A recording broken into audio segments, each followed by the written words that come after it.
Alrighty, we're getting things set up and we're going to start real soon now. Let's let the system catch up and we will be great. We'll be awesome. Live stream, it's receiving my content. It says I'm live, so let's find out, shall we?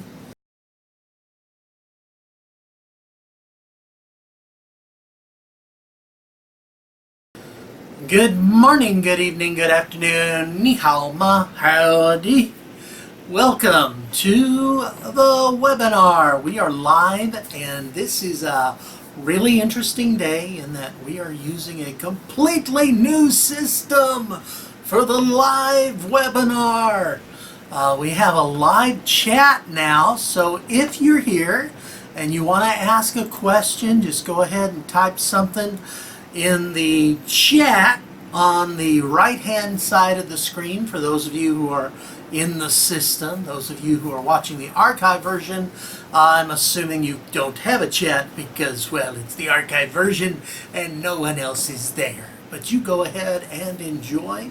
I will monitor the chat box as we go along and we'll see how that goes. The quality of the stream is so much superior to what we used to have with the live stream. I am still recording on my HD camera just in case things go bad and I can render that later. But for now, we're just in the live stream and let's get started.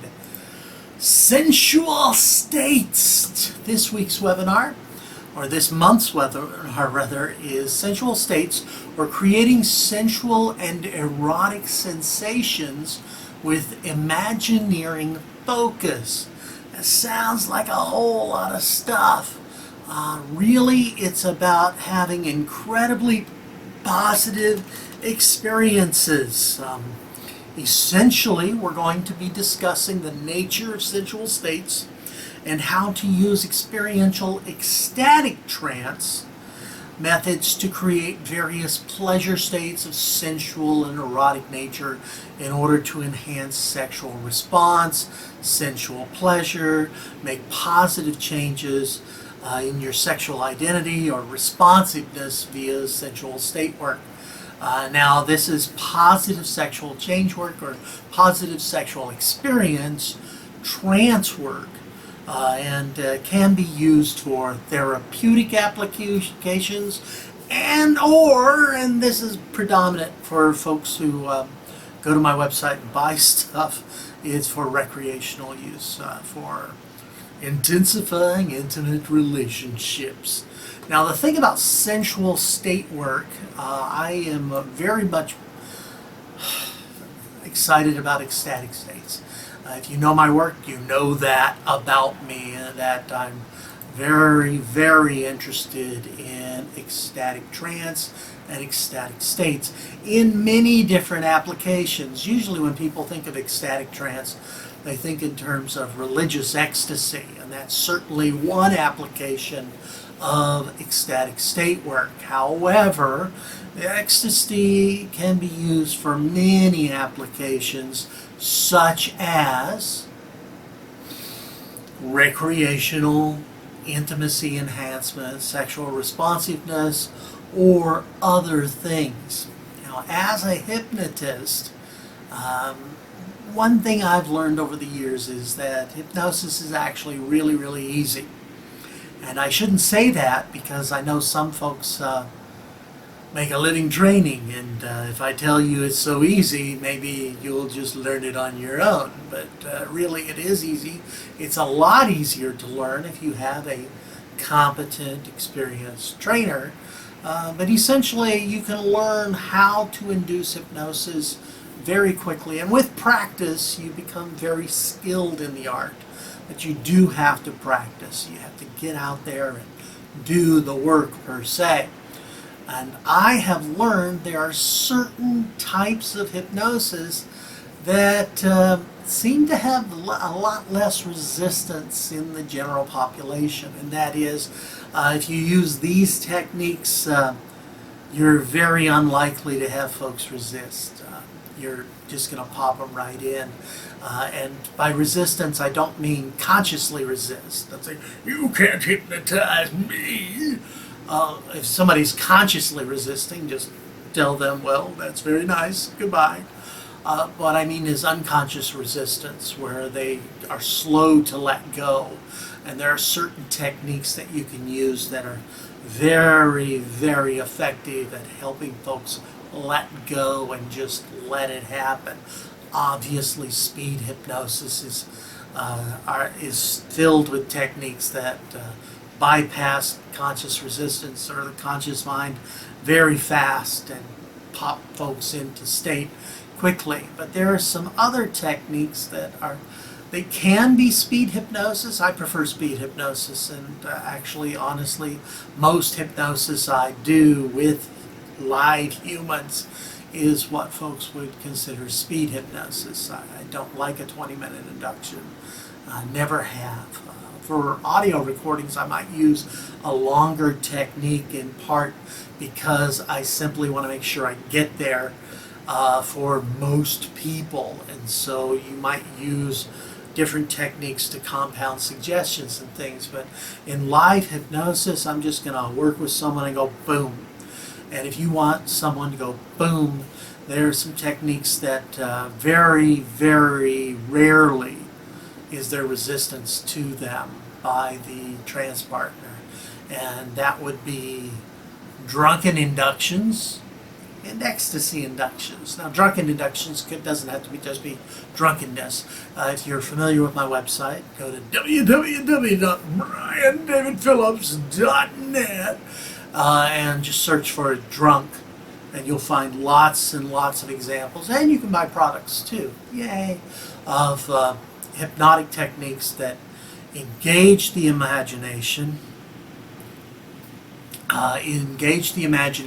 and pop them into a state of ecstasy perceived as drunkenness, or it can be other drug states. Recently I posted a video on my YouTube channel of designer drugs, and you can see some examples there, and I talk about the process from my Sensual Mind Ecstatic seminar in Sydney, Australia last summer. But essentially, if someone is going to be drunk, there's less likely to resist that, at least in my experience. And if you're doing erotic work, there's much less likely to be resistance as well, because most people are okay with feeling good, as long as you follow the rules, safe, sane, and consensual. And by consensual, I mean informed consent.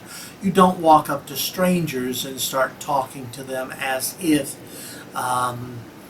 they have consented when they have not. I believe in informed, overt consent, where, excuse me, I'm a hypnotist. Would you like me to hypnotize you to have an amazing erotic arousal sensation and a full-on orgasm? And if they say yes, and by the way, don't walk up to strangers and say that. If you have consent, there are folks, and actually there's a case in the UK right now, a man who hypnotized someone.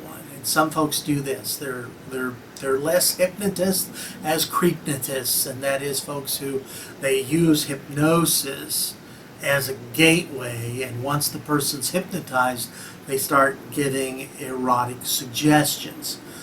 This is what we call uncool, and it's not an ethical approach. If you want to do erotic work, just say, hey, you want to do some erotic work outside of the hypnotic context, and that they say yes, then you work with it.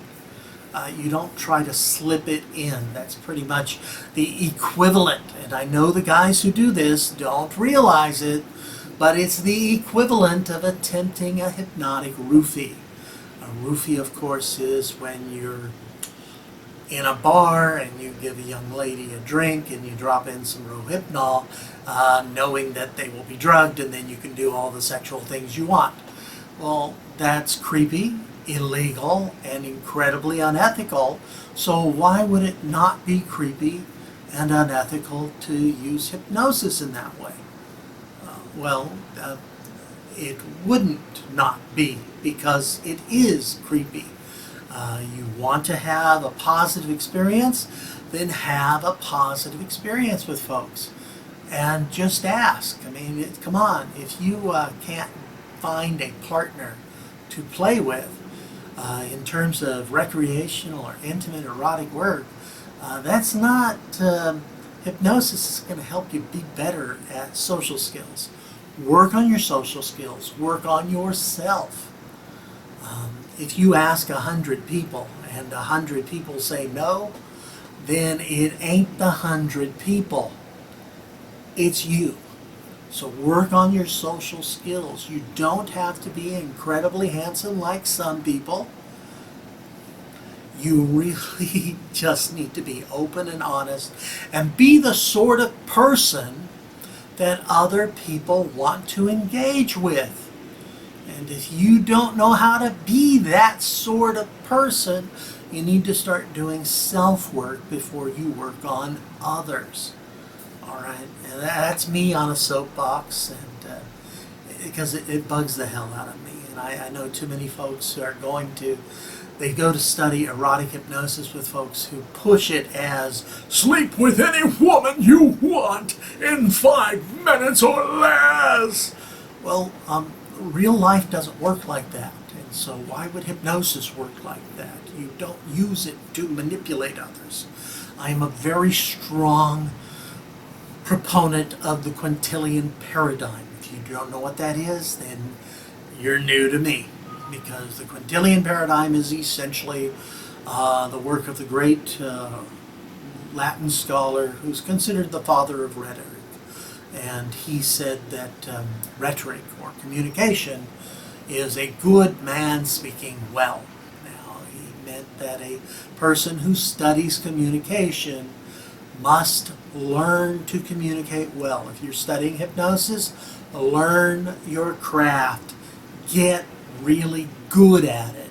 How do you get really good at it? Well, you practice with actual living humans. But it's a good man speaking well. Speaking well is to learn to do the craft well, but it's also a good man. Now, he's not sexist, he's just using man in terms of mankind. We know from some of Quintillion's writings that for the period, he was very forward-thinking in terms of women's rights. He believed that women should go to school at a time when many folks in his age didn't. They thought women should just be barefoot and pregnant. Yay! But Quintilion had very different ideas, and he believed that those of us who learn to communicate, or if he were a hypnotist, those of us who learn hypnosis, we learn to be very good at our craft in order to help others. When we give suggestions, it is not just for our private pleasure, it is to help others or for the benefit of the person we're working with. And getting someone loosey-goosey and then telling them secretly, and as you're relaxed and you realize that phobia is no longer an issue for you, you can just listen to my voice and notice how much pleasure it sends you. In fact, the more you listen to my voice, the more you need to give me sexual pleasure. I don't know why, you just do. Isn't that nice? Yeah, that's creepy. Don't do that.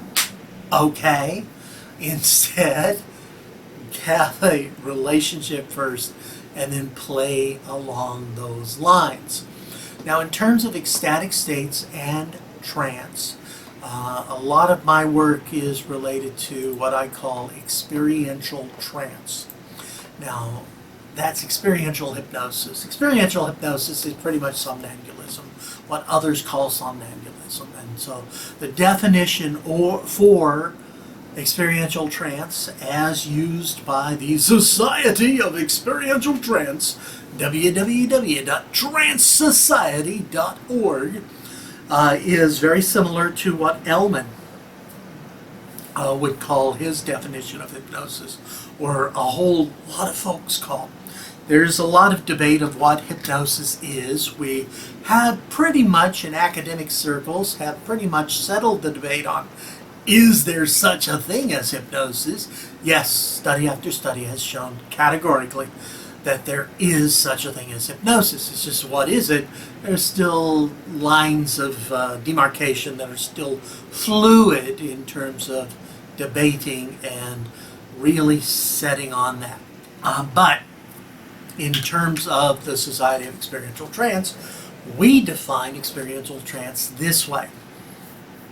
Experiential trance is an altered state of consciousness or enhanced sensory hypnosis that is consensual, guided, intensified imaginative involvement to bypass the critical factor of the conscious mind and establish appropriate selective thinking via forms of influence and suggestion through formal and informal ritual induction procedures designed to create associative, emotional, and physical focus for particular purpose with variable context for entertainment, recreational, therapeutic, or educational objectives.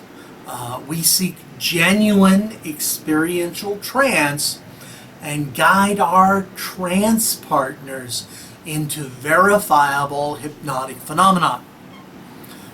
Hypnosis or experiential trance is not just relaxation. It is a bypass of that critical factor of the conscious mind. A very important part of this definition, and there's a whole bunch of important things, and you can check out the websites for the Trance Society of Experiential Trance for that specific wording, but an important factor, of course, is the bypass of the critical factor, which Ellman and plenty of other hypnosis schools talk about. A section of that definition I think is very important and directly related to our sensual states topic today regarding Imagineering, and that is the intensified imaginative involvement. Now, I helped craft the definition for the Society of Experiential Trance. I was on the committee that worked it through and set that up, and I was pretty much one of the founding members, and I am the president of the society, just so you know there's that. But that idea of intensified imaginative involvement, we borrowed that from Don Gibson, Dr. Don Gibson, who some of you are aware of his work in Hyperimperia, which he writes about intensified imaginative involvement. Now, his original books on Hyperimperia said it was a separate state from hypnosis. Don knows this, that I disagree with him, and I admire him, and we've had very cordial and we're friends. In his discussion of Hyperimperia, Dr. Gibbons uses the phrase intensified imaginative involvement. And that's really the key to hypnosis. It's raising expectancy, but that raising expectancy is getting the imagination really keyed in there, really focused on something. It's like when you were a little kid and you were playing games and you got your imagination, is almost as if what you were experiencing was real. Or it just became a tunnel vision, and that was your reality, was the game. Nothing else around you mattered. You can look up and notice the clock, and the time has gone very, very quickly. Oh, I didn't realize it's so late, because you were focused and your imagination was intensely involved. Sensual state work is similar to that, where we focus that imagination on a positive experience, on a positive sensation, and we're able to guide the person. Now, as we do that, we focus, and focus is important. Imagineering focus of the imagination, intensified it. And that idea of sensual states through erotic focus is not new. If you're familiar with my Erotic Trancework or Erotic Hypnosis, you may know on my website there is a sidebar item called Getting Started in Erotic Hypnosis, where I've got links to, I've got videos embedded that give you some processes and a whole bunch of scripts that are free to get folks started. They don't have to buy a thing. I also have a list of books. Not my books, they're just books that I think beginning hypnotists or beginning erotic hypnotists might want to be aware of. Some are better than others. But one of the books on that list is by a woman named Dr. Barbara Debbitts, who wrote with Sam Sinclair Baker. Back in 1985 this was published, called Erotic Focus, The New Way to Enhance Your Sexual Pleasure. It is an excellent book. Now, I have it on a list of erotic hypnosis books, and I should point out that at no point in the book does Dr. Debbitts call erotic focus hypnosis. Never uses the word, but a trained hypnotist would recognize that she's using hypnotic work, that she's actually in the mind of the trance partner in a way that is erotic hypnosis. I suspect, I don't know this, but I suspect she uses erotic focus instead of hypnosis to bypass any objections some people in the reading public might have to the word hypnosis. Any hypnotist knows that in the mass media, the word hypnosis has a huge amount of baggage, as some people are terrified of it. They think it's supernatural. They think it's evil.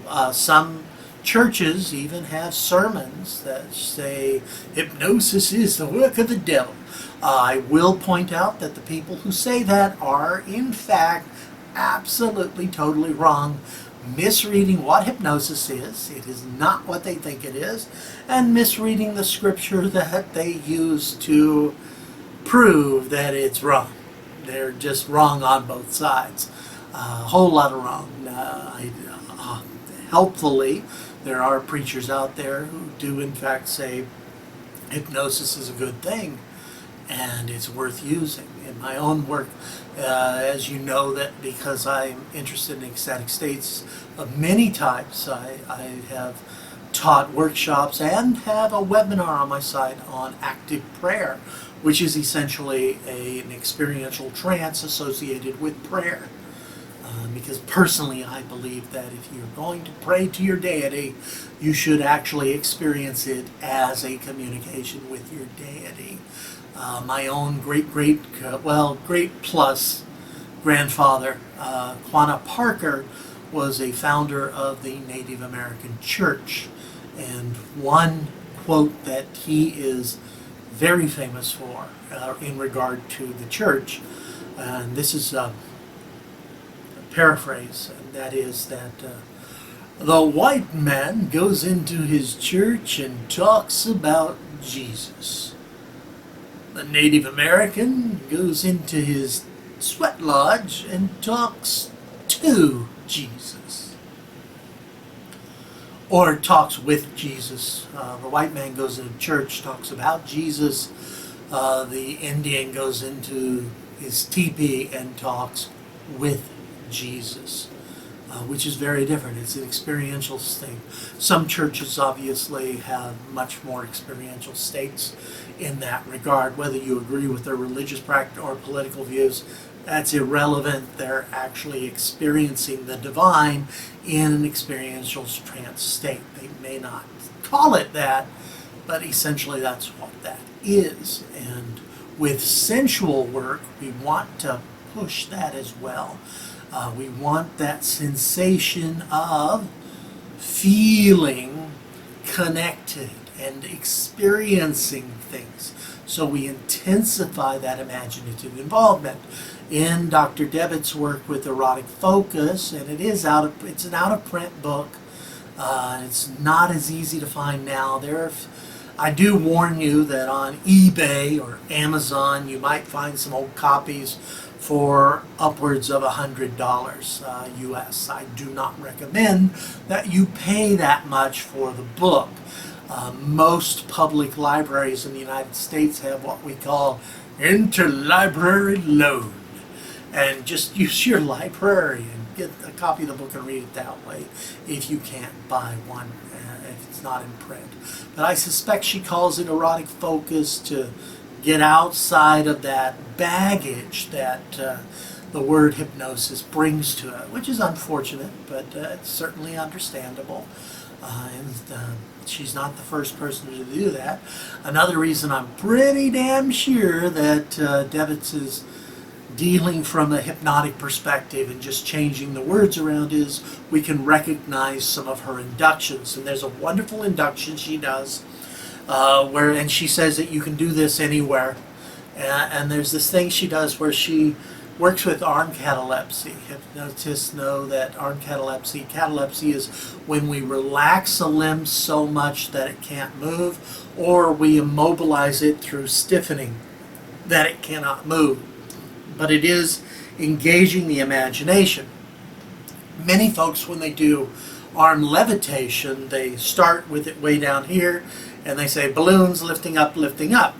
Devitt's bypasses, and certainly there's a story, Richard Brandler, saying that if somebody's arm doesn't go with levitation, he just moves it. So she just starts in the up position. That actually makes it easier for someone to have a sensation of levitation. If you start resting on the table or resting on the leg, they're less likely to have that sensation of levitation.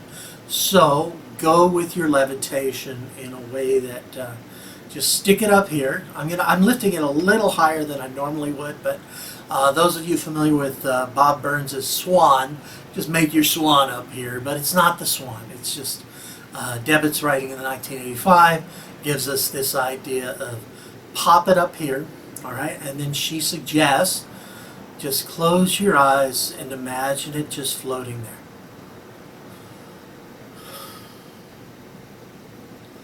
And when you've got that sensation of floating, you're in state.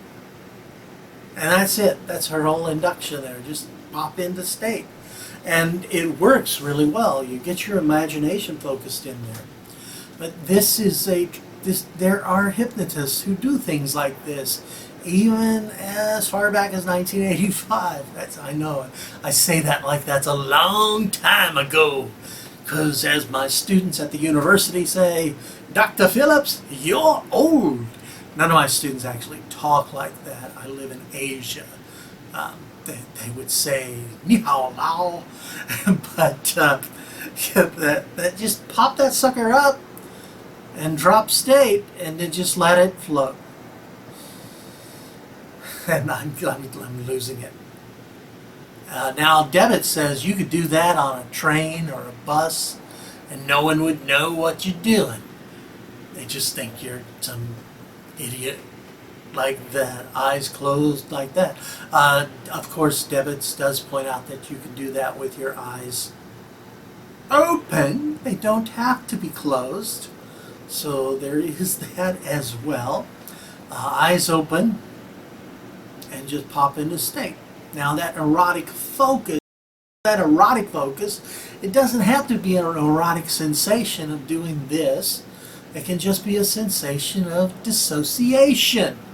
And that's really what it is. Now, another reason I'm pretty clear that Devitt is borrowing from hypnosis is in 1985, she also published a book on advanced hypnotherapy techniques.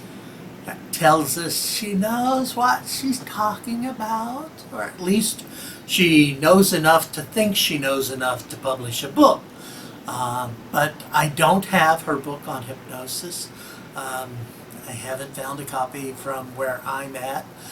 But The Erotic Focus is a nice book. And it does remind us this idea of focus states. And sensual states is a focus state. And so, let's go ahead and play with that. If you would, you could, if you wanted to.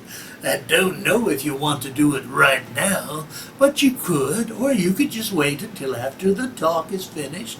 Just hold up the old hand, just like that, okay? And now just make it loose. So I've got my wrist all loosey-goosey, so I'm not going like this. This is not a, howdy, how you doing there? No, it's a nice loosey-goosey kind of feeling. And I just have my elbow feels as if it's resting on something in space. I just find that's an easier way to do it. And I just allow my upper arm to just lock. And then the forearm and the hand, the wrist, just loose. And then I breathe in. And as I hold it for a moment and breathe out and close my eyes and relax. And just allow yourself to imagine yourself letting go of control of that arm. And the fingers, just let them go too. And go ahead and allow yourself to imagine as if that arm, that wrist, those fingers are just there of their own accord, just floating. And as you allow yourself to float, you continue to breathe.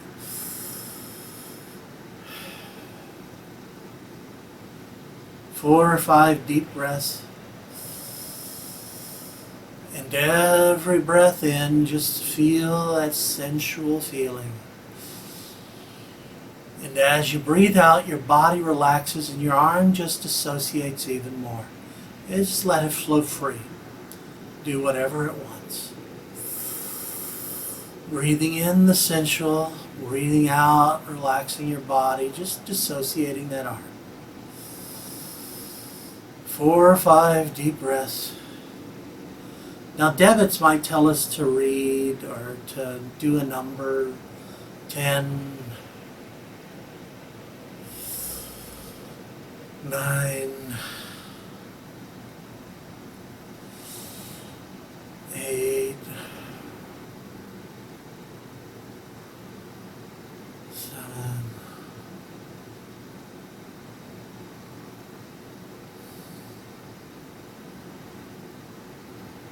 5, 4, 3, 2, 1. And then once you're in the state, you do whatever work you want, or just allow the sensation.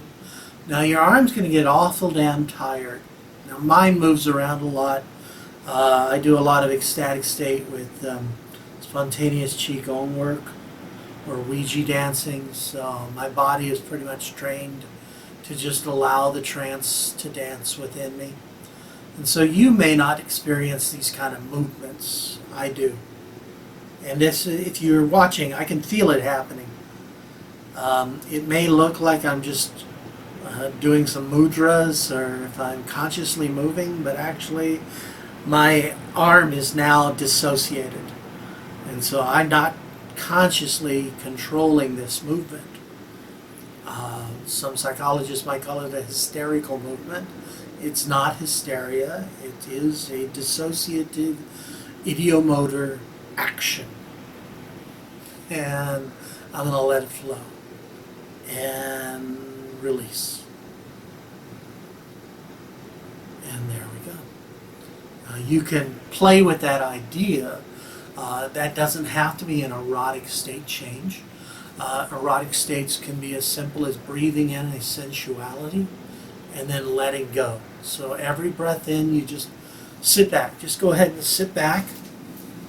Plant your feet if you like. If you're lying down, that's even better. But just sit comfortably and hands in your laps or wherever you're going to put them.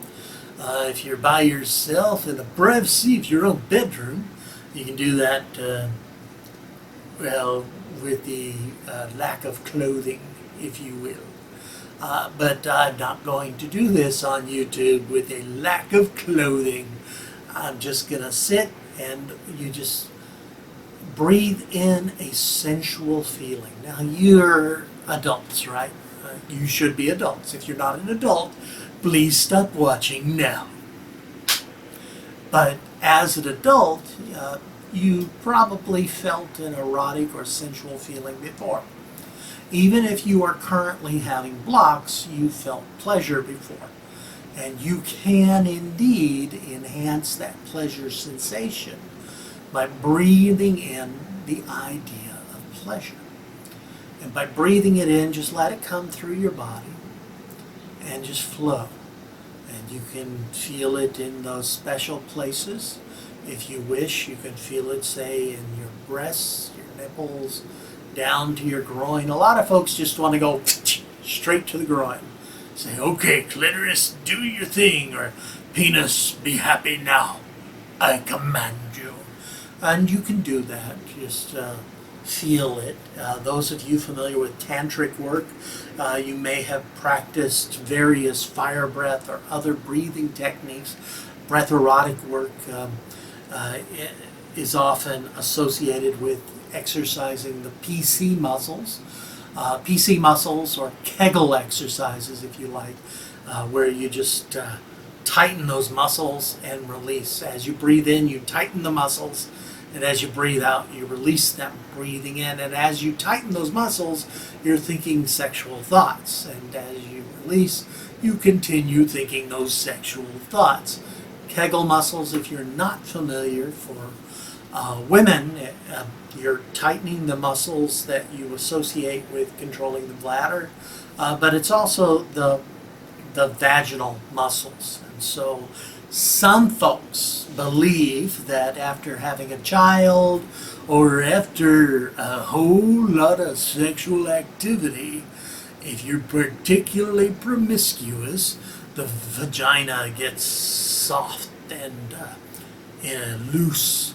And for some reason, they believe that a way to tighten it up is through Kegel muscles exercises. So you practice tightening your vaginal muscles. And so it's as if you can, a really good test is take a ballpoint pen and see if you can write your name in cursive with your vagina. And if you can hold that sucker. Some folks, I live in Asia, so some people use paintbrushes, do calligraphy. If you can do that, then you know you've got some really good control of your Kegel muscles, and your vagina is pretty much not an issue, and you could probably snap a drumstick in half with them. Don't do that, by the way, and particularly, please don't snap penises off in your vagina. It's impolite. But you can work with that. Guys, your PC muscles, just imagine tightening those muscles that you use to stop yourself from peeing. Okay? You know which muscles you use if you're trying to hold it in. And so as you breathe in, with some tantric exercises, you breathe in, think the sensual thoughts, and you tighten those up. Personally, I'm incredibly lazy, and so I don't tend to do that sort of thing, because I don't know, if you look at me, you probably realize that he's not really big on physical exercise. That's a physically lazy man. Emotionally, not so much. Intellectually, not so much. But physically, lazy. But I don't want to make erotic work a workout. So I let it flow. I just imagine the feeling of the erotic sensations. If you do the exercises, though, the physical attention to that, you're going to find that you actually enhance your health in terms of that. And certainly, guys, if you work your PC muscles, it's going to help your prostate. And at a certain age, you need to be thinking about prostate health. And so do think in those terms. Ladies, just tighten it up and all those other things. But you can be just more passive about it. It's an active passivity instead of a physical exercise activity. So we breathe in that sensual feeling. Just breathe in that sensuality.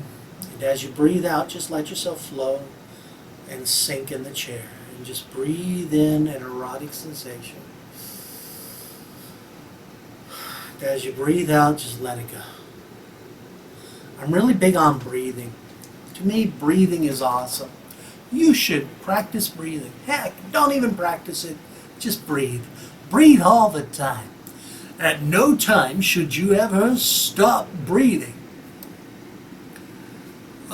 You know that, right? If you stop breathing, then bad things happen. But you can connect your breathing to positive emotional states, for ecstatic states, for sensual states, for all sorts of things. But if I breathe in a sensual feeling, and I get my imagination intensely focused on it, I'm going to have a sensual trance. It's a sensual state. And that sensual state, once I start feeling that erotic sensation, it naturally compounds itself. It naturally enhances and increases. So as you breathe that, you're going to find you begin to feel even more erotically aroused. You're not yet to the orgasm experience, but you can have that if you like. You can breathe in and just feel it building and building, and just allow yourself to have an orgasm as well. On my website, on my YouTube channel, there's lots about orgasms and hypnosis. Go ahead and check those out as well. Or go to my website and do the old training materials. However, for our purpose, just sensual states. Arousal is awesome, and you can use that to help you focus. You can use that to do all sorts of wonderful things in very positive ways. Just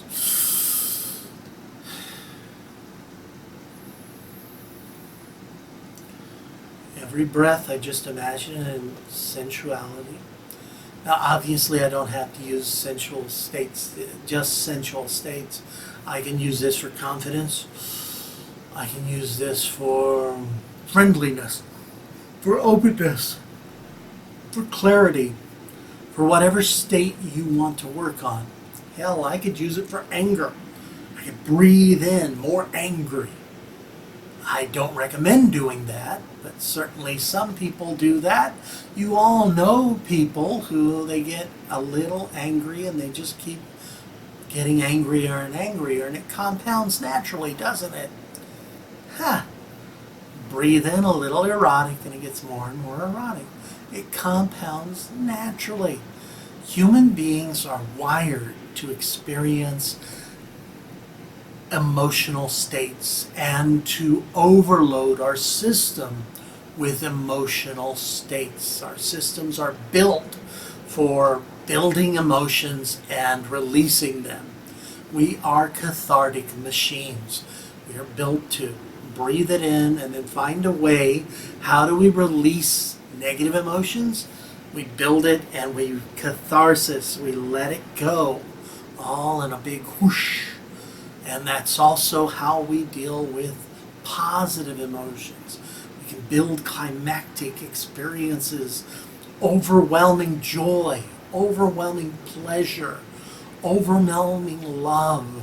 Just breathe that in. I absolutely love that folks take these techniques and they breathe in love. Do you have a child? Or you know someone who you care deeply about? Breathe in the sense of love for that person. On my website, there's a wonderful little video of an MRI study that they called it the Love Competition, in which they had people do an MRI, that is magnetic resonance machine, where they popped into an MRI and the scientists were watching their brains as these people activated love through their imagination. They were asked to love, that is, to think thoughts of love and to experience love. And they had folks who were married for a long time, they had new lovers, and they had a little boy who said that when he did it, he was thinking of his new sister, the baby in the household, how much he cared for her. And we can see the love activate. We can see from the beginning of the experience to the acceleration how it flooded through them. The scientists called it a contest just to make it fun, and one of them got an award for the most love. But it was very interesting in seeing how by breathing in, and most of them you could watch them. If you watch it, you can see they're not just randomly thinking of love. Many of them, they're tying it into breath. And those who do orgasmic work for sensual state work, it's breathing in and love, and breathing in and sensuality. Now, this is a brief webinar introducing these concepts of connecting the imagination by intensifying the involvement. If we connect it with breathing, I find that works really well. You can also do the dissociation to kickstart your trance state, or other techniques. There are many different techniques for all sorts of things. Now, this new system we have for the videos, we also have a chat room. If you are here, if you're watching right now, those of you who came in late, a couple people came in very late, they're on a different stream, and so they may not have access to the chat room when everyone else is here. But if you're here right now, you can, if you wish, you can just type in some questions, and then I will respond as best I can. This system is very different from what we had before, and so we actually do have chat, and we have all sorts of wonderful things. So if you have questions, please feel free to use the chat and ask away. And if not, then I do want to thank everyone who is here thank you for your coming. Thanks for coming. I hope I've answered some of your questions in terms of sensual state work, or at least given you a general introduction to the ideas and some ways to approach it. Obviously, a 50-minute talk is not going to be enough to get you into the whole schmeal, but it's certainly enough to get you started, and you can do all sorts of wonderful work on your own. I do encourage you to check out my web pages. On my web pages, I've got lots of stuff that you can check out that's free. There's a lot of free stuff. It's a huge site, as well as some premium materials, and of course we do have products, so you can check that out. If you have questions, please don't hesitate. Just shoot me an email or ask questions. Thank you for coming to surprise me and the other folks in the room, who are not in the room but who are here. I can see how many we have that are live. We've got a good number today. But thank you, and ask me questions. I do these webinars once a month. I've got a few more scheduled. You can check out the website on the left sidebar. Next week we're doing shaking. Not next week, next month we're doing shaking. But if you ask me questions, I'm perfectly happy to answer. I don't do this just because I enjoy looking at my incredibly handsome face on YouTube or on videos or on the chats. I do these because I genuinely want to help folks. So help me help you. Hey! The sound is so much better than the old system for the live session, and as is the video itself for the live one. I think we'll continue using this system Once again, thank you all for showing up, and please drop me a line. I will keep the raw archive on the site for a while. Eventually that'll be deleted so that we can have the HD copy, assuming that works out. But for now, I'll keep it up. Yes, shaking. Check out, I mentioned that our next webinar is going to be on shaking. It's actually on shaking trance. And so if you check out the sidebar on the site under our online events, you'll see that our next webinar, November 15, so it's actually coming up pretty soon, because this one this week was a little late. It's on shaking trance, which is ecstatic shaking trance systems for physical, emotional, and spiritual healing. Every major culture on this planet has associated shaking or shaking ecstatic states to healing in various ways. We're going to talk about it. If you have experience with trance dance, a little bit of that, but a whole lot of ecstasy. And on that happy note, I want to thank you for your coming. Be sure to click subscribe on my YouTube channel, and of course say nice things, like our videos, and ask questions. The YouTube channel has lots and lots of stuff, so check it out. For now, this is Dr. Brian David Phillips saying thank you, and live trance and prosper. Bye-bye.